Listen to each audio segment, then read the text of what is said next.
Hi friends, good morning.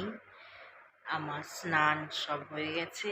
এখন যাব breakfast করতে। ব্রেকফাস্ট করে এসে একটু মেকআপ করব, তারপর আমরা আজকে খড়গপুর বেরিয়ে যাচ্ছি। এই যে এখন ব্রেকফাস্ট করছি, লুচি আর আলুর তরকারি। আর রিয়ান এই যে ওর খাওয়া হয়ে এসছে, ব্রেড অমলেট খাচ্ছে। আমরা অনেকক্ষণই বেরিয়ে গেছিলাম, আমরা প্রায় পৌঁছেই গেছি। আর ঘন্টার মধ্যেই আমরা খড়গপুর ঢুকে যাব।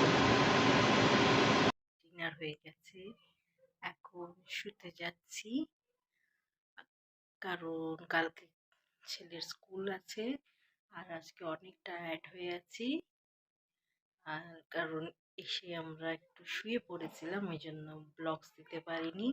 তো আমার চ্যানেলটাকে সাবস্ক্রাইব করে দিও। Bye, good night.